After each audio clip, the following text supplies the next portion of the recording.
bisa pakai yang berbeda. Kalau begitu kesimpulannya ada 6 faktor yang menjadi pemicu atau menjadi pendorong ulama berbeda pendapat dari waktu ke waktu. Selebih daripada itu kan ulama kan lahir di tempat yang berbeda. Bayangan kita karena kita tinggal di dusun, maka Madinah itu kayak pelawan dengan Progabe. Apalagi bayangan itu bayangnya bang yang pati nggak sebagus, beda dusun. Wajah jauh tuh. Maka Madinah bapak itu ya. Yang dekat itu adalah Mekah dengan kita, kan sama beberapa kilo. Kalau itu kan pada dulu berapa? Madinah yang Mekah. 4 kilo itu ukuran tahun berapa masa hidup. Memangnya ada mobil? Memang ada transportasi darat. Jadi wajar hadis yang ada di Madinah itu bertahun-tahun tidak sampai ke Kufah, tidak sampai ke Irak, tidak ketemu. Akibatnya apa? Imam Hanafi dia menggunakan kias. Kalau hadis yang di Madinah itu ada nyampe, dia menggunakan kias, maka nanti dalam istidlal dan istinbat Hanafi dia lebih banyak menggunakan kias. Contoh, hadis mengenai zakat fitrah ada kurma, ada hintos, ada tama, ada zakat, ya, ada zaid, ada yang macam yang banyak dikatakan itu zakat fitrah. Itu kan hadisnya di Madinah, Madinah. Nah itu masih Abi yang ada kan, ya. 6 macam ini adalah makanan yang mengenyangkan masyarakat Madinah, wajib boleh diberikan untuk pembayar zakat fitrah. Kilo-kilo barang itu ada nggak di Kufah, di Irak? Enggak. Orang Irak itu orang pedagang, orang politik. Orang Madinah itu agraris, pekebun, punya budaya yang berbeda kan? Akhirnya apa? Kata Hanafi, yang penting zakat fitrah itu nilainya, bukan bentuk. Di Hanafi bisa bisa. Sekiranya itu 6 itu makan yang mengenyangkan di situ, sampai Indonesia yang mengenyangkan itu beras, maka di Indonesia wajibnya beras. Tapi kata Hanafi tidak. Zakat itu seluruhnya nilainya kuantitatif, tidak pernah kualitatif. Maksudnya kuantitatif itu berpatokan angko. Kambing 40, angko beda. Emas 85 gram, angko beda. Betul kan? Kerbau 30, angko beda. Beras 7 liter setengah, angko beda. Jadi kata Hanafi, kalau dia adalah kuantitatif, maka nilai harganya boleh terganti. Itu dasar Hanafi membolehkan bayar zakat fitrah dinilai dengan. Jadi faktor apa? Faktor geografis. Ya kan? Orang di Madinah waktu itu orang mengenal kok. Zakat, nih komo, nih jadul, nih. Tapi waktu itu di Kufah, yaitu bekas kerajaan Romawi, Kufah sudah lain. Hanafi itu pedagang, ya. Jadi kalau yang menanya kenapa Hanafi itu pendek macam orang pedagang itu rendah dalam ulama. Ya, seperti itu. Banyak Hanafi itu kan pedagang. Nah, yang panjang itu Syafi'i kan ada pedagang lah, ya. Anak ulang susah, yatim, jadi kalau nyadar kandungan maknya, jangan lahir di Gaza, Palestina, sekian konflik. Kemudian Mak Syafi'i itu berjalan kaki dari Gaza balik ke Mekah ke kampung asal. Nah orang Mekah ini itu mainannya sudah kilo, orang Madinah mainannya gampang. Dan satu tak, liter itu namanya, liter itu timbangan apa sukatan? Sukatan ya? Jadi kalau dia mikial dalam masalah namanya sukatan. Tapi kalau yang mizan namanya timbangan. Ya, siapa yang pakai mizan itu? Orang Mekah. Orang Madinah mikial. Ya, itu beda-beda. Itu sebabnya di Madinah itu adalah mikial. Iko segantan, iko satu mut, iko satu sok. Sampai di Mekah puasa kilo, potong 2 kilo itu tidak. Baik, kita simpulkan. Jadi fikih ini pembicaraannya panjang. Jadi bukan hanya persoalan individu, tapi juga persoalan sosial dan soal relasi, hubungan dengan keluarga, hubungan dengan pemerintah, hubungan dengan masyarakat. Itu seluruhnya ada dalam fikih. Di bayangan gitu, fikih itu cuma soal duduk, soal mandi janabah, soal salat itu saja. Karena dia menyangkut dengan perbuatan manusia dalam 2 kasus. Pertama, hubungan vertikal yang menjadi satu dengan Allah, dan kedua hubungan horizontal yang menjadi satu dengan nas.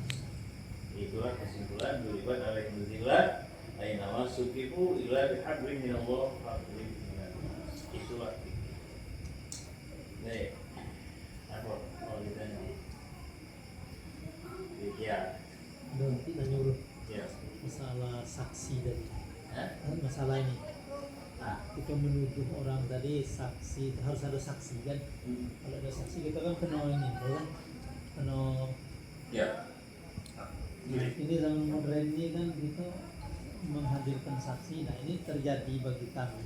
Kami ini kan maksudnya pendataan dulu. Jadi orang ini banyak ngaku aku berbuat zina. Ya. Cuma saksi tidak ada, cuman adanya bukti di HP. Ini berteleponan jam 16 ini ketuanya nih. Jadi begini. Jadi bukti cuma di HP. Ketika ayat itu turun dulu, yang jadi standar saksi itu ainul ro'at, uzunun sami'at, mata yang nengok, atau telinga yang dengar. Itu cara umum ya. Jadi ketika ayat itu turun, namanya ayat qadha. Walladzina yarmuna al-muhsanat alam yatu bi arba'ati syuhada fajlidun. Itu samanin itu 80 kita. Nah nanti ada pasal dalam kotak itu. Apa tugas pertama perempuan kalau dia dituduh dia mengaku tidak, dan macam mana penuduhan itu? Kita yang nuduh ini disumpah tidak? Atau kita berikrar atau disumpah? Dalam hadis ini disebutkan penuduh itu berikrar, yang dituduh bersumpah. Nah kalau berikrar itu bacaannya sederhana, ya kan? Laknatullahi alayya in kuntu minal kadhibin, jika dia mempan. Tapi kalau orang yang menolak, yang dituduh itu menolak, dia pakai dengan wallah. Lak sama, ya. Ada empat kalimat. Yang ujung dari kalimat itu laknatullahi alayya in kuntu minal kadhibin. Misalnya mengatakan tidak pernah yang berzina atau tidak menolak daripada turun. Maka di kalimat terakhir dia harus mengatakan 3 kalimat pertama. Saya bersaksi ini asyhadullah inni kuntu minas sholihin. Saya bersaksi kepada Allah bahwa saya ini adalah orang yang benar, atau yang dituduh. Nanti yang dituduh itu pada kalimat yang keempatnya akan laknatullahi alayya, tidak lagi bersaksi. Laknat Allah kepada saya in kuntu minal kadhibin, kalau saya termasuk orang yang jadi kalau tidak ada saksi kalau dulu itu ainun ro'at, artinya yang tidak. Kalau tidak terbayun, cito gantu, udah bisa. Ya, itu harus uzunun sami'at. Kalau barang sebuah suara harus didengar oleh telinganya atau ditindak oleh matanya, baru bisa. Sementara kita putih itu kan belum punya audio, belum punya visual, belumnya. Ukurnya itu. Nah, persoalannya elaborasi. Bagaimana kalau kini memang dipoto? Kesaksiannya bukan lagi, tapi ada lagi saksian elektron misalnya. Nah, kajian hukumnya adalah sejauh mana foto itu khobarnya itu sih, kebenarannya itu memang akurasinya tinggi. Karena foto mewakili ucapan, dia mewakili khobar ini bisa kemungkinan salah, bisa kemungkinan benar. Nah, makanya di situ wajib disumpah. mengambilkan foto kan, tidak bisa. Itu harus sumpah. Kalau begitu lihat tuh, iko kalimat pertama saya bersaksi kepada Allah bahwa saya adalah termasuk orang yang benar. Dua kali berarti yang kompleks. Mau diputar. La'natullahi alayya in kuntu minal kadhibin. Laknat Allah kepada saya itu bagi orang yang itu. Penuduh cukup mengatakan Anda telah berbuat itu, ya kan? Dan bersaksi. Dia tidak wajib bersumpah karena yang bersumpah itu adalah mengangkar. Jadi penuduh mudda'i dia menyatakan imannya, tapi pengingkar dia harus menjawab dengan sumpah. Maksudnya itu gini, yang dituduh itu wajib bersumpah kalau yang membela dirinya. Ya, kalau tidak nanti kesaksiannya tidak jadi. Nah, terkait dengan kemajuan zaman itu tidak bisa. Itulah kesulitannya ini ketika ilmu pengetahuan itu masuk ke wilayah teknologi. Kesulitannya bagaimana menghadirkan visualisasi itu senilai, setara, setingkat dengan kesaksian fisik manusia. Kesulitan. Karena warna itu bisa dipengaruhi, bisa rekayasa. Kepala manusia itu kan bisa badannya ke kepalanya itu di alat ini kan? Paham? Badannya lain, kepalanya lain. Bisa kan? Bisa. Dikempet-kempet. Itulah yang menyebabkan Burial bin Halahab tahun 1984 itu dikritik buat karena dia menikahkan anaknya pakai telepon. Calon menantunya itu di Amerika, tapi memang nyok aturan di luar negeri itu pakai telepon. Terus bisa. Kalau anak duit lakinya ke luar negeri, dia harus ikan dulu. Kalau tidak bisa. Nah menantu itu tidak bisa izin. Akhirnya dinikahkan ke Jakarta. Itu anak apa? Itu anak apa? Orang Mahkamah. Tidak. Nah akhirnya dinikahkan. Mungkin Frankie kau menikahkan dengan anak perempuan namanya ini. Nah yang nyawa mobil itu di Amerika. Saksinya di Indonesia. Saksinya Indonesia. Apa salah? Yang kobilnya itu dari Amerika. Sah tidak? Itulah jadi debat dulu. Jadi kesimpulannya, bagaimana pada tingkat keyakinan bahwa suara itu memang suara si Frankie. Apabila tersabuk, karena suara kan bisa disarat, ya? Dengan alat ini, suara itu bisa disarat. Mungkin Frankie mengatakan saya terima apa iyo dia suara itu. Jadi pada tingkat keyakinannya masih rendah. Mengkolam mulu tuh polemik atau bangga resah. Nah, apa persoalan yang muncul belakangan adalah bahwa di Jerman suara itu bisa ditiru 60 model. Rupanya ada sekolah suara di Jerman. Jadi kita seorang itu bisa meniru 60 jenis suara. Jiwa ya, saya di Jerman sudah ada sekolah suara. Jadi seorang manusia itu bisa menampilkan 60 model, 60 irama suara. Maka ketika itu ya hak berkesimpulan karena belum ada jurisprudensinya ketika itu dia mengatakan nikah anaknya sah. Tapi kiai-kiai di Jawa seluruh mengatakan tidak karena dikhawatirkan dia tasyabuh fil qaul bahwa suara yang tadi itu belum tentu diyakini benar suara. Tasyabuh itu berarti sama-sama ya. Maka keluarlah dia dari kesubhatan. Karena kiai menentang keluar dari subhat adalah perbuatan yang terpuji. Melakukan subhat dekat kepada yang haram. Sampai ini tidak ada penyelesaian. Nah itu belum selesai, nikahlah miliarder Islam di Inggris kawin dengan Latino Saudi. Ya orang Saudi, ya tinggal di Inggris. Nikahnya pakai apa? Pakai internet. Coba menggabungkan internet. Kondisi itu. Koneksinya model mana? Awak mungkin tak hafal kan soal teknologi itu. Nah timbul lagi pertanyaan di dunia Islam. Bawa lagi kompresi. tetap ulama beda pendapat. Ada yang mengatakan kalau diyakini visualisasi pihak itu sebagai kabul daripada wali, maka nikahnya sah. Tapi kalau ada tasawuf keraguan, ketimbangan, ketidakyakinan, maka nikahnya tidak sah. Jadi canggih ini. Munawak dulu di dusun masih baik lah nikah itu jantan tuna atau di situ, betino tuna di situ, wali di situ. Nah lahirlah Ittihadul Majlis. Wajib tak Ittihadul Majlis? Boleh laki-laki berwakil, boleh. Boleh wali berwakil, boleh. Nah ini pengajian lama Ittihadul Majlis dalam buku-buku kuning itu kini mulai terbantahkan oleh pengetahuan baru, bukan sekedar lagi boleh tidak harus hadir, tapi juga dengan para pernikahan dengan telepon dan internet.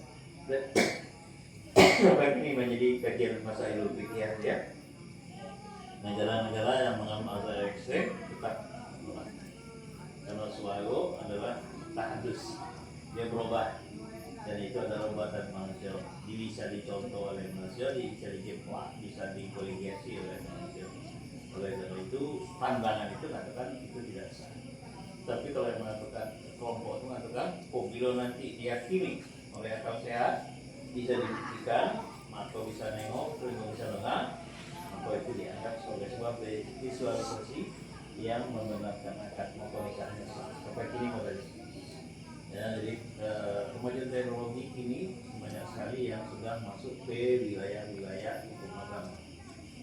Secara sederhana, dalam mazhab Hanafi, longan waktu milik awak. Bila nak dijual, kalau organ tubuh itu boleh dijual ya tanpa persetujuan kaum korban. Karena manusia kobilonya akalnya sehat, nyo bisa nyotono, bisa ngandar, bisa nimpak, bisa minjaman. Begitu juga kepada dirinya sendiri. Makanya wali bagi Hanafi, perempuan yang sudah dewasa tidak perlu wali ketika.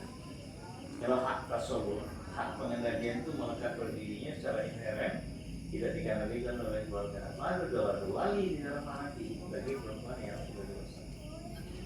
Nah, kesimpulan Hanafi itu ya, nah, jual jari, nah jual organ, nah jual hijau, itu kesalahannya dia milik pribadi.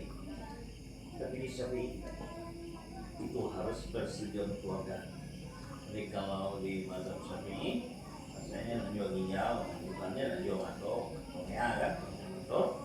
Itu wajib persetujuan keluarga. Kita selalu tidak boleh, itu kalau dia itu mendapatkan. Ini tasawuf dulu. Jadi ada taklif, tidak boleh soal itu namanya tabdil, takrib dan takwil. Nah, tasawuf itu nyukur melihat kubur wali itu haram. Ini hadisnya boleh juga nih, haram. Karena di situ katanya ini. Walazi yusallukum bil haram kayak biasa la ilaha illallah. Itulah dalil yang mengatakan tidak boleh merubah ciptaan Tuhan, apalagi transgender. Kalau ada jenis kelamin kan, dan kuenya itu surah lagi kali Tuhan. Nah kesimpulannya di dalam Syafi'i, kalau dalam keadaan darurat harus ditolong, ginjal orang nggak pakai lagi, mungkin karena dia meninggal atau karena terus kerelaan tidak cukup, di Syafi'i wajib diikuti dengan kerelaan keluarga. Karena badan kita ini milik keluarga, karena kita punya nasab, kita punya waris, punya apa dengan keluarga. Beda dengan Hanafi. Jadi cara berpikir Hanafi itu lebih liberal, lebih open ketimbang pemikiran mazhab Syafi'i. Ada 21 masalah ya. Ada bank sperma, ada sewa rahim, ada bank ASI, ada euthanasia, ada organ tubuh, ya itu menjadi topik dalam masa Idul Fitri al-Mahsyar, problem hukum fikih kontemporer. Kebetulan kami S3 dulu memang S3 kami itu adalah hukum fikih kontemporer yang dikaji itu peristiwa-peristiwa hukum yang belum masuk dalam buku teks klasik.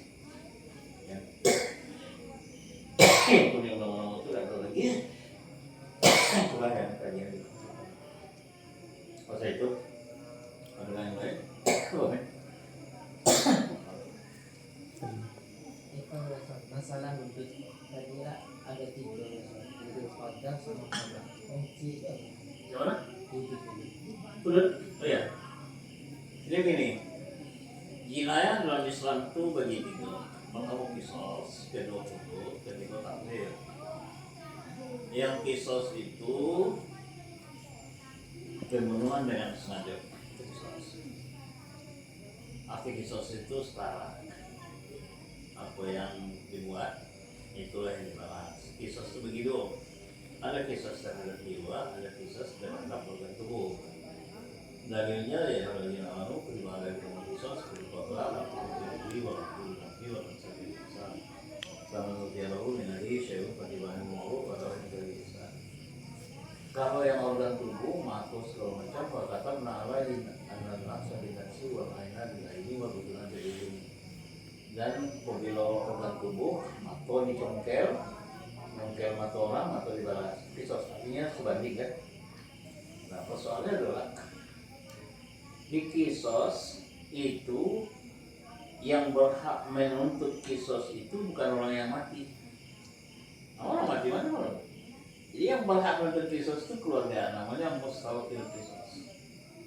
Maka kalau kakaknya yang dibunuh orang, adiknya punya pilihan tiga: minta nyawa, bayar dia, atau memberi maaf. Dari sini di situ ada campur tangan manusia. Tiga ya, minta nyawa, memberi dia kompensasi kalau bahasa kita ya, atau memberi maaf. Itu banyak TKW kita yang dapat maaf. Nah yang hudud ini manusia tidak boleh campur tangan. Itu ketetapan ayat yang 80 ya 80. Arti hudud itu adalah ketetapan yang ketat dan terbatas. Nak nuntut dan tidak nuntut keluarganya, asal dia melanggar, negara mengeksekusi. Dan itu tidak delik aduan di dalam Islam, beda dengan Indonesia delik aduan. Makanya 28427 KUHP itu kan yang zina pertama anak di bawah umur, yang kedua istri orang. Lebih dari itu enggak. Kalau istri orang yang suaminya setuju enggak zina lagi. Kalau Islam enggak, dia tidak mengenal delik aduan. Apabila faktanya begitu, saksinya doang, maka dia dikenakan itu. Namanya hudud. Ada tiga itu. Satu, zina. Dua, tuduhan. Yang ketiga, amal. Kemudian yang ketiga, yang apa? Ada kisos, ada hudud, ada ta'zir. Ta'zir itu ketetapan hukum yang dibuat oleh pemerintah. Dalilnya tidak menunjuk secara khusus. Tapi pemerintah bisa memberi lebih ringan, bisa memberi lebih berat. Rumah Sa'ad bin Abi Waqqas ini pernah dibakar oleh Umar bin Khattab karena Sa'ad ini sombong. Jadi bangga. Nah, perintah manggang itu sebenarnya ada, tapi kalau itu ketentuan pemerintah ketika itu kemaslahatan, maka pemerintah boleh melakukan tindakan sesuai dengan kemaslahatan yang ada pada ketika itu. Dulu orang-orang yang jadi muhimah, jadi spionase itu dibuang ke luar negeri, namanya Nova. Ya, jadi spionase, penjual rahasia negara itu sudah dipenjara, dibuang ke luar negeri. Nah, seperti itu tindakan namanya ta'zir. Ta'zir itu artinya ketetapan hukum yang dibuat oleh penguasa berdasarkan ya pertimbangan mudarat dan maslahat. Jadi boleh kepala negara membakar, mengambil alih, itu boleh atas dasar ta'zir. Kesimpulannya kalau yang kisos itu delik aduannya ada di tangan keluarga. Jadi boleh adiknya tidak meminta kisos, diberi maaf boleh. Tapi kalau yang di tengah tidak ada penambahan, tidak ada pengurangan. Makanya dalil di hudud itu semuanya dari qat'i, tidak boleh nasab, tidak boleh berubah, tidak boleh kurang, tidak boleh ditambah. Itulah hukum namanya jinayah al-Islami ya.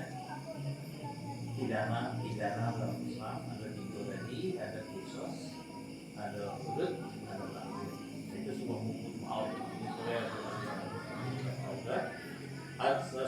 Al-Ghina Hirsa. Ya, kita paham Al-Ghina. Oke. Ada lain? Cukup? Ada yang mau tanya yang lain? Tanya, Boleh. kan? Tanya Pak. Yang 10 ampun gitu. Jadi, wah itu balik bosan kita evaluasi. Kalau cuma 2 orang, 3 orang macam tu aja. Ya, Elok kamu tak mau mampu kan? apa ceritanya? Ya, berarti memang baru minat ya. Iya, Pasti itu. Yang kedua boleh jadi begini, itu namanya kegiatan boleh harus ada evaluasi. Boleh jadi opini yang berkembang lebih elok di tempat lain, misalnya C, misalnya masalah. Atau ada orang yang tidak masuk dalam wilayah struktur. Dan dia menganggap itu kan bukan bagian dari orang kalau itu perlu dijajaki opini itu. Daripada hadirnya cuma 20 orang, ya kan? iya. Dan saya jujur, saya ngajak ngaji, bukan ceramah. Tidak masuk lagi. Kecuali yang tua-tua yang memang sebagiannya akan itu di ceramah aja. Kalau diajar juga dia bisa. Itu sama cerita Abdul Somad di Mekah ya. Jadi yang tua-tua itu di bagiannya di mau itu cuma sebuah. Padahal yang mau diterima di musim haji itu yang ganti-ganti itu bagiannya limo diprotes diganti ya. Mana hadir. Nah, ini yang tua-tua itu sebuah apa ada punya lagi deh. Kalau yang muda-muda itu baik itu kurang kirim mau lagi itu kan mau lagi kan. Nah jadi itu kalau memang nggak ada minat ya kita cari formasi lain. Bisa jadi kemungkinan pertama yang ada menarik dengan gaya mau ceramah. Yang kedua boleh jadinya kata maco jadi apa punya banyak persoalan ya. Nah maksudnya betul sudah masuknya kita tinggalkan sistem istimewa, hilangnya tilkat dan taulisa aji saleh kuliah itu karena istimewa. Nyobai yang itu bayi belum selesai. Nah ini itu nyari buku yang pernah dibacanya tuh baik di rumah tuh. Saya ketemu. Kamu kan diminta aja sebulan sekali. Aku rasa itu tak